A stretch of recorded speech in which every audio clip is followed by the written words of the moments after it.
ಉದ್ಯೋಗ ಬಂಧು ಯೂಟ್ಯೂಬ್ ಚಾನಲ್ಗೆ ಸ್ವಾಗತ. ಯಾರೆಲ್ಲ ನನ್ನ ಚಾನಲ್ಗೆ ಸಬ್ಸ್ಕ್ರೈಬ್ ಆಗಿಲ್ಲ ದಯವಿಟ್ಟು ಸಬ್ಸ್ಕ್ರೈಬ್ ಆಗಿ.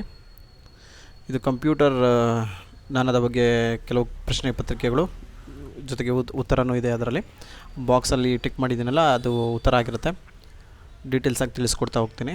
ಎಲ್ಲ ಸ್ಪರ್ಧಾತ್ಮಕ ಪರೀಕ್ಷೆಗಳಿಗೂ ಉಪಯೋಗ ಆಗುತ್ತೆ. BMTC conductor, PDO, KS, commercial tax inspector, village accountant, ಇದಕ್ಕೆಲ್ಲದಕ್ಕೂ ಉಪಯೋಗ ಆಗುತ್ತೆ. ಈಗ ಕಂಪ್ಯೂಟರ್ ಕಂಪಲ್ಸರಿ ಮಾಡಿರೋದ್ರಿಂದ ಎಲ್ಲ ಸ್ಪರ್ಧಾತ್ಮಕ ಪರೀಕ್ಷೆಗಳಿಗೂ ಇದು ಉಪಯುಕ್ತ. ಮೊದಲನೇದಾಗಿ ಕಂಪ್ಯೂಟರ್ಗಳ ಬಳಸಿದ ತಾಂತ್ರಿಕತೆ ತಲೆಮಾರು ಅಂದರೆ ಜನ್ರೇಷನ್ ಅಂತ ಕರೀತಾರೆ ಇಂಗ್ಲೀಷಲ್ಲಿ. First generation, second generation, third generation ಆ ರೀತಿ. ಹಾಗೆ ಮೊದಲನೇ ತಲೆಮಾರು, ಎರಡನೇ ತಲೆಮಾರು, ಮೂರನೇ ತಲೆಮಾರು, ನಾಲ್ಕನೇ ತಲೆಮಾರು ಕೇಳಿದ್ದಾರೆ. ಮೊದಲನೇ ತಲೆಮಾರು ಬಂದು ನಿರ್ವಾತ ನಳಿಗೆಗಳು. ಉತ್ತರ ನಿರ್ವಾತ ನಳಿಗೆಗಳು. ಎರಡನೇ ತಲೆಮಾರಿಗೆ ಬಂದು ಟ್ರಾನ್ಸಿಸ್ಟರ್. ತದನಂತರ ಮೂರನೇ ತಲೆಮಾರು ICಗಳು. ನಾಲ್ಕನೇ ತಲೆಮಾರು VLSI ಚಿಪ್ಗಳು. ಈ ರೀತಿಯಾಗಿ ಬಂದದ್ದು. ಅದಕ್ಕೆ ಉತ್ತರ ಬಂದು C ಆಗಿರುತ್ತೆ. ಮೊದಲನೇ ತಲೆಮಾರಿನಲ್ಲಿ ನಿರ್ವಾತ ನಳಿಗೆ ಅಂದರೆ ಟ್ಯೂಬ್, ವ್ಯಾಕ್ಯೂಮ್ ಟ್ಯೂಬ್ ಅಂತ ಹೇಳ್ತಾರೆ ಇಂಗ್ಲೀಷಲ್ಲಿ. ಎರಡನೇ ತಲೆಮಾರು ಟ್ರಾನ್ಸಿಸ್ಟರ್ ಉಪಯೋಗಿಸ್ತಿದ್ರು. ಮೂರನೇ ತಲೆಮಾರಿನಲ್ಲಿ IC, ಟ್ರಾನ್ಸಿಸ್ಟರ್ IC ಅಂತ ಅದನ್ನು ಉಪಯೋಗಿಸ್ತಿದ್ರು. ಐದನೇ ತಲೆಮಾರಿನಲ್ಲಿ ನಾಲ್ಕನೇ ತಲೆಮಾರಿನಲ್ಲಿ VLSI ಅಂದರೆ ವೆರಿ ಲಾರ್ಜ್ ಟ್ರಾನ್ಸಿಸ್ಟರ್ ಅಂತ ಕರೀತಾರೆ. VLSI ಅಂದರೆ ವೆರಿ ಲಾರ್ಜ್ ಅಂತ ಕರೀತಾರೆ. ಇನ್ನು ಐದನೇ ತಲೆಮಾರು ಬಂದು ULSI ಅಂದರೆ ಯೂನಿವರ್ಸಲ್ ಲಾರ್ಜ್ ಅಂತ ಕರೀತಾರೆ. ಅದಕ್ಕೂ ಇದಕ್ಕೆ ಏನು ಡಿಫ್ರೆನ್ಸ್ ಅಂದರೆ ಯೂನಿವರ್ಸಲ್ ಲಾರ್ಜ್, VL ಅಂದರೆ ವೆರಿ ಲಾರ್ಜ್ ಅಂತ. ಉತ್ತರ ಬಂದು C ಆಗಿರುತ್ತೆ. ಈ ಪ್ರಶ್ನೆ ಬರೋ ಸಾಧ್ಯತೆ ಇರುತ್ತೆ, ಜ್ಞಾಪನ ಇಟ್ಕೊಳ್ಳಿ. ಇದು 4 ಏನು ಕೇಳಿದರೆ ಮೊದಲನೇ ತಲೆಮಾರು, ಎರಡನೇ ತಲೆಮಾರು, ಮೂರನೇ ತಲೆಮಾರು, ನಾಲ್ಕನೇ ತಲೆಮಾರು, ಐದನೇ ತಲೆಮಾರು ಯಾವುದಾದ್ರೂ ಕೇಳ್ಬೋದು. ಇದೇ ರೀತಿ ಆದರೂ ಕೇಳ್ಬೋದು, ಇಲ್ಲ ಸಿಂಗಲಾಗಿ ಮೊದಲನೇ ತಲೆಮಾರಿಗೆ ಏನು ಬರುತ್ತೆ, ಏನು ಉಪಯೋಗಿಸ್ತಿದ್ರು ಆ ರೀತಿ ಆದರೂ ಕ್ವಶನ್ಸ್ ಬರುತ್ತೆ. ಇದನ್ನು ನೀಟಾಗಿ ಸ್ವಲ್ಪ ಜ್ಞಾಪನ ಇಟ್ಕೊಳ್ಳಿ, ಉಪಯುಕ್ತ ಆಗುತ್ತೆ. ಇನ್ನು ಈ ರೀತಿ ಕ್ವಶನ್ಸ್ ನಿಮ್ಗೆ ಹೇಳ್ತಾ ಹೋಗ್ತೀನಿ. ಇನ್ನು ಮೂರನೇದು ಕಾರ್ಯಾಚರಣೆ ವ್ಯವಸ್ಥೆ. ಗಣಕಯಂತ್ರದ ಎಲ್ಲ ಕಾರ್ಯಗಳನ್ನು ನಿಯಂತ್ರಿಸಲು ಪ್ರೋಗ್ರಾಮ್ಗಳ ಸಂಗ್ರಹ. ಎರಡನೇದು ಡಿಸ್ಕ್ನಲ್ಲಿರುವ ಕಡತಗಳನ್ನು ನಿರ್ವಹಿಸುತ್ತದೆ. ಬಳಕೆದಾರರಿಗೆ ಕಡತಗಳನ್ನು ಸೃಜಿಸಲು, ಮುದ್ರಿಸಲು, ನಕಲು ಮಾಡಲು, ಅಳಿಸಲು ಮತ್ತು ಬರೆಯಲು ಅನುಮತಿಸಲಾಗುತ್ತದೆ. ಡಿಸ್ಕ್ಗಳನ್ನು ಫಾರ್ಮ್ಯಾಟ್ ಮಾಡುತ್ತದೆ ಮತ್ತು ಇನ್ಪುಟ್ ಮತ್ತು ಔಟ್ಪುಟ್ ಸಾಧನಗಳನ್ನು ನಿಯಂತ್ರಿಸುತ್ತದೆ. ಮೇಲ್ದರ್ಜೆ ಭಾಷೆಗಳನ್ನು ಯಂತ್ರ ಭಾಷೆಗೆ ಅನುಮೋದಿಸುತ್ತದೆ. ಉತ್ತರ ಬಂದು 1 ಮತ್ತು 2. ಗಣಕಯಂತ್ರದ ಎಲ್ಲ ಕಾರ್ಯಗಳನ್ನು ನಿಯಂತ್ರಿಸಲು ಪ್ರೋಗ್ರಾಮ್ಗಳ ಸಂಗ್ರಹ, ಡಿಸ್ಕ್ನಲ್ಲಿರುವ ಕಡತಗಳನ್ನು ನಿರ್ವಹಿಸುತ್ತದೆ. C ಇದಕ್ಕೆ ಉತ್ತರ ಆಗಿರುತ್ತದೆ. ಈ ಪ್ರಶ್ನೆ ಪತ್ರಿಕೆ ಏನು ನಿಮ್ಗೆ ಹೇಳ್ತಾ ಇದ್ದೀನಿ ಅದು ಇಂಗ್ಲೀಷಲ್ಲಿ ಕೂಡ ಇದೆ. ಇಂಗ್ಲೀಷಲ್ಲಿ ಕೂಡ ವಿಡಿಯೋ ಮಾಡಿದ್ದೇನೆ. ಇಂಗ್ಲೀಷಲ್ಲಿ ಬೇಕು ಅನ್ನೋರು ಇಂಗ್ಲೀಷಲ್ಲೂ ಕೂಡ ಪಡಿಬೋದಾಗಿರ್ತದೆ. ಇಂಗ್ಲೀಷ್ ವಿಡಿಯೋನೂ ಕೂಡ ಇದೆ. ಇದೇ ನಾನು ಯೂಟ್ಯೂಬ್ ಚಾನಲಲ್ಲಿ ನೀವು ಲಾಗಿನ್ ಆದರೆ ನಿಮಗೆ ಸಿಗುತ್ತೆ.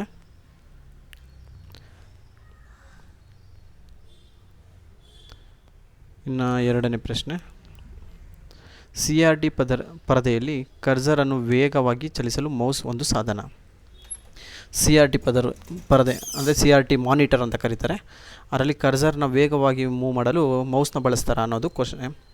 ಮುದ್ರಿತ ಟೆಕ್ಸ್ಟ್, ಗ್ರಾಫಿಕ್ಸ್, ಚಿತ್ರ ಇತ್ಯಾದಿಗಳನ್ನು ಸ್ಕ್ಯಾನ್ ಡಿಜಿಟಲ್ ರೂಪದಲ್ಲಿ ಬದಲಾಯಿಸ್ತದೆ. ಹೌದು, ಸ್ಕ್ಯಾನರ್ದು ಏನು ಕೆಲಸ ಅಂದರೆ ಅದನ್ನು ಇಮೇಜ್ ಆಗಿ ಮತ್ತು PDF ಆಗಿ ಮತ್ತು PNG ಆಗಿ ಇದೆಲ್ಲ ಜ್ಞಾಪನ ಇಟ್ಕೊಳ್ಳಿ. ನಾನು ಏನು ಹೇಳ್ತಾ ಇದ್ದೀನಿ ವಿವರಣೆ ಕೊಡ್ತಾ ಇದ್ದೀನಿ, ಅದು ಕೂಡ ನಿಮಗೆ ಬರೋ ಸಾಧ್ಯತೆ ಇರುತ್ತೆ. ಸ್ಕ್ಯಾನರಲ್ಲಿ 3 ರೀತಿಯಾಗಿ ಫಾರ್ಮ್ಯಾಟ್ ಸ್ಕ್ಯಾನ್ ಮಾಡ್ಬೋದು. JPG ಎರಡು ಒಂದೇ, PDF ಮತ್ತು PNG ಈ 3 ರೀತಿಯಾಗಿ ಸ್ಕ್ಯಾನ್ ಮಾಡ್ಬೋದಾಗಿರ್ತದೆ. ಇದನ್ನು ಸ್ಕ್ಯಾನ್ ಆಗಿ ನಮ್ಮ ಸಿಸ್ಟಮ್ಗೆ ಕೊಡುತ್ತೆ ನಮ್ಮ ಸ್ಕ್ಯಾನರ್. ಇನ್ನು CRT ಪರದೆ ನೋಡಿದ್ರಲ್ಲ, ಕರ್ಸರ್ ವೇಗವಾಗಿ ಮೂವ್ ಮಾಡೋಕ್ಕೆ ಸಹಾಯ ಮಾಡುತ್ತೆ.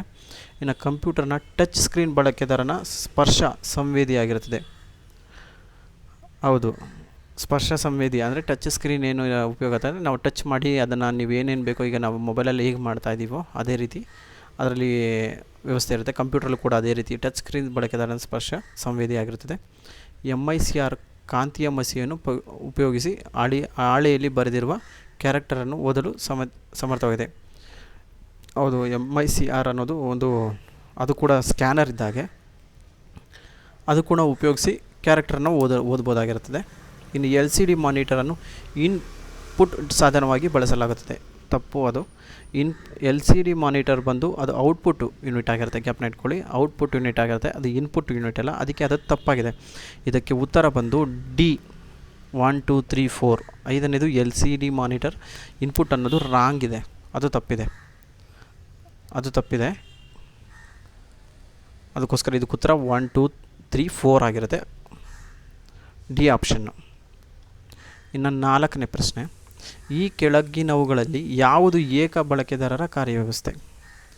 ಅಂದರೆ ಸಿಂಗಲ್ ಯೂಸರ್ ಅಂತ ಕರೀತಾರೆ ಇಂಗ್ಲೀಷಲ್ಲಿ. ಯಾವುದು ಸಿಂಗಲ್ ಯೂಸರಾಗಿ ಯೂಸ್ ಮಾಡ್ತಾರೆ ಅಂತ ನನಗೆ ತಿಳಿದ ಪ್ರಕಾರ ವಿಂಡೋಸ್ NT ಬಿಟ್ಟು ವಿಂಡೋಸ್ XP, ವಿಂಡೋಸ್ 2000, ವಿಂಡೋಸ್ 2003 ಎಲ್ಲನೂ ಕೂಡ ಸಿಂಗಲ್ ಯೂಸರೇ. ಬಟ್ ಇಲ್ಲಿ ಕ್ವಶನ್ ಆ ರೀತಿ ಕೇಳಿದ್ದಾರೆ.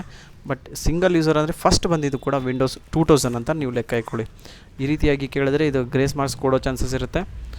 ಇಲ್ಲ ವಿಂಡೋಸ್ NT ರಾಂಗ್ ಇದೆ. ಬಟ್ ಸಿಂಗಲ್ ಆಗಿ ಕೇಳಿದ್ರೆ ವಿಂಡೋಸ್ 2000, ಅದು ವಿಂಡೋಸ್ 2000 ಅಂತ ಜ್ಞಾಪನ ಇಟ್ಕೊಳ್ಳಿ. ಸಿಂಗಲ್ ಯೂಸರ್ 2003 ಸಿಂಗಲ್ ಯೂಸರ್, XPನೂ ಸಿಂಗಲ್ ಯೂಸರೇ. ಪರ್ಟಿಕ್ಯುಲರ್ ಆಗಿ ಕೇಳಿದ್ರೆ ವಿಂಡೋಸ್ 2000.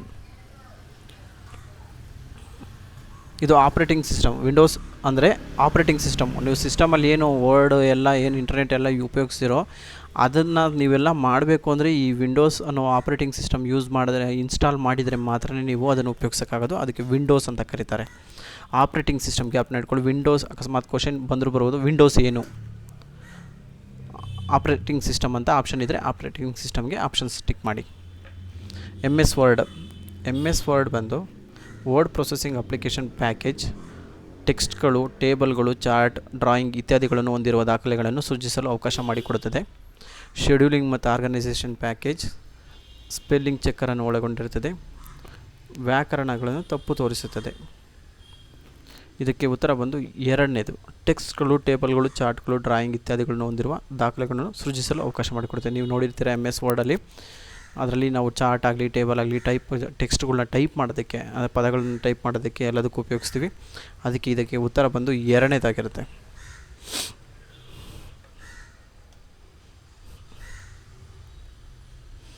ಇಂಗ್ಲೀಷಲ್ಲೂ ಕೂಡ ಇದೆ. ಇಂಗ್ಲೀಷ್ ಸಪ್ರೇಟ್ ವೀಡಿಯೋ ಮಾಡಿದ್ದೀನಿ, ಬೇಕು ಅಂದರೆ ಪಡ್ಕೊಳ್ಳಿ. ಈಗ ಸದ್ಯಕ್ಕೆ ಕನ್ನಡ ಮಾತ್ರ ನಿಮಗೆ ತೋರಿಸ್ಕೊಡ್ತೀನಿ. ಇಂಗ್ಲೀಷ್ ಬೇರೆ ವಿಡಿಯೋ ಇದೆ. MS Excel, MS ಆಫೀಸ್ ಇದು ಜ್ಞಾಪನ ಇಟ್ಕೊಳ್ಳಿ. MS word, MS office, power point, MX assess ಅಂದ್ಬಿಟ್ಟು ಬರುತ್ತೆ. ಜ್ಞಾಪನ ಇಟ್ಕೊಳ್ಳಿ. MX ಅಸೆಸ್ ಜಾಸ್ತಿ ಉಪಯೋಗಿಸೋದಿಲ್ಲ, MS ಅಸೆಸ್ ಅಂತ ಬರುತ್ತೆ. ಈ 4 ಕೂಡ MS ಆಫೀಸ್ ಒಳಗಡೆ ಬರುವಂಥದ್ದು. ಜ್ಞಾಪನ ಇಟ್ಕೊಳ್ಳಿ. ಈ ರೀತಿ ಯಾವುದೋ ಕ್ವಶನ್ ಬರ್ಬೋದು. ಯಾವ ರೀತಿ ಅಂದರೆ MS ಆಫೀಸಿನಲ್ಲಿ ಇದು ಯಾವುದು ಬರುತ್ತೆ? MS word, MS Excel, MX power point, MX assess, ಈ 4 ಕೂಡ ಬರುತ್ತೆ. ಇದು ಜ್ಞಾಪನ ಇಟ್ಕೊಳ್ಳಿ. ಈ ರೀತಿ ಕ್ವಶನ್ ಬರ್ಬೋದು. MX ಈಗ ಕ್ವಶನ್ಗೆ ಬರೋಣ. MS ಎಕ್ಸೆಲ್ನಲ್ಲಿ ಒಂದು ಸೆಲ್ ಮೇಲೆ ಜರುಗಿಸಲು ಅಪ್ ಆ್ಯರೋ ಕೀ ಉಪಯೋಗಿಸುವುದು, ಒಂದು ಸೆಲ್ ಕೆಳಗೆ ಜರುಗಿಸಲು ಡೌನ್ ಆ್ಯರೋ ಕೀ ಉಪಯೋಗಿಸುವುದು, ವರ್ಕ್ಶೀಟ್ನ ಮೇಲ್ಭಾಗಕ್ಕೆ ಸೆಲ್ ಆಲ್ ಬರಲು ಕಂಟ್ರೋಲ್ ಹೋಮ್ ಕೀ ಉಪಯೋಗಿಸುವುದು, ವರ್ಕ್ಶೀಟ್ನ ಕೊನೆಗೆ ಬರಲು ಕಂಟ್ರೋಲ್+8 ಕೀ ಉಪಯೋಗಿಸುವುದು. ಇದಕ್ಕೆ ಉತ್ತರ ಬಂದು 4 ಕೂಡ ಈ ಕೆಲಸ ಮಾಡುತ್ತೆ. ಎಕ್ಸೆಲಲ್ಲಿ ಈ 4 ಕೂಡ ಉತ್ತರ ಕರೆಕ್ಟ್ ಇದೆ. ಆ್ಯರೋ ಕೀನ ಮೇಲೆ, ಕೆಳಗಡೆ, ಡೌನು, ಅಪ್ಪು, ಸೈಡು ಈ ರೀತಿ ಅದು ಕ್ವಶನ್ ಆಗಿದೆ. 4 ಕೂಡ ಇದಕ್ಕೆ ಉತ್ತರ ಬಂದು ಡಿ ಆಗಿರುತ್ತೆ.